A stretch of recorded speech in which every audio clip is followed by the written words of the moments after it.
ماوەیەک لەمەوبەر راپۆرتە هەواڵیەکان باسییان لە کارداریکردن دەکردەوە لە هەرێمی کوردستانی عێراق لەگەڵ تێرۆریستانی دەوڵەتی ئیسلامیدا و ئاماژەش بە گوناهبارکردنی چەند کاردارێکیش کراوە. ژیار محەممەد پامنێری دەنگی ئەمریکا بە دوواداچوونی کردووە لەسەر ئەم دۆسەیە. لە ماوەی ڕابردوودا دەنگۆی بازرگانیکردن و مامەڵەکردن لەگەڵ چەکدارانی داعشدا لە هەرێمی کوردستان لەلایەن چەند پەرلەمانتارێکی هەرێمی کوردستانەوە بڵاوکرایەوە.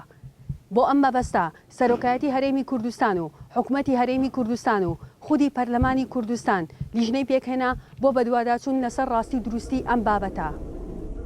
خودی بازرگانی نازانم بەڵام ئاڵوگۆڕ کراوە لە نێوان داعش و لە نێوان هەندێک بەرپرز یاخود با بڵێن بازرگان لە هەرێمی کوردستان لە هەندێک منطقە لە هەرێمی کوردستان بازرگانی لە بینی خەڵک کۆمەڵی بەز زمانە حتانێ لە ئەفسەرەکانی وەزارەتی پێشمەرگە و لەگەڵ داعش هەبوو. ئەمە ڕاستە. بەڵێ ئێمە ئەو بەداداچوانەی کە کردمان بۆمان دەرکەوت کە بەڵێ کراوە و بە فەرمیش لەلایەن وەزیری ناوخۆوە پێمان ڕاگەێنرا کە بەڵێ کراوە بەڵام کار لەسەر ئەوە کرێ کە کۆنتترۆل بکرێت. ئێمە بزەبت بە تەحدیدی نازانین چی ئاڵوگۆڕی پێکراوە بەڵام دڵنیاین لەوەی کە ئاڵوگۆڕەکە کراوە بازرگانەکە کراوە. جا ئایا چەکە ئایا نەوتە ئایا پارێ لە لای ئێمە بە تەحدیدی لامان نییە چی ئاڵوگۆڕ و بازرگانی پێکراوە. ئەلینوها لله عز وجل.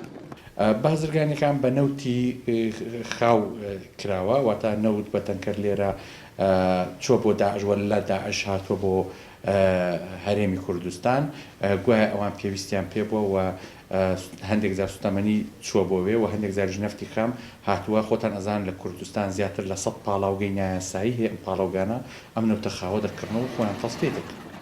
ئێمە بزانین بازرگانیەکە بە مەسەلەی نەوت و سوتەمەنیمانەوە کراوە. ساتری خۆڵ هەیە هی گڵ هەیە لە نێوان لە سنوورە لە نێوان هەرێمی کوردستان و ئەو ناوچانەی کە داعشی تایە واتە ئەو ساترە خۆڵیەی کە دروست کراوە ئەوانە بە شۆفڵ لابراوە تانکەرەکانی لێ گواستراوەتەوە و دواتر وەکو خۆی لێکراوەتەوە. هەندێک لە پەرلەمانتاران بوونی ئەم بازرگانیە بە ئاسایی ناودەبن بەهۆی دۆخی شەڕەوە. هەندێکیش داوایان کردووە بە یاسای تیرۆر ئەو کەسانە دادگایی بکرێن کە ئەو کاران لەگەڵ داعشدا ئەنجام داوە. پراوێزی شەڕە مەجال دروست ئەبێ بۆ ئەوانە ئەمە شتێکی عەجایب نییە لە لاتین ئەمریکا ڕۆژانە ئەوە ڕوئەدا.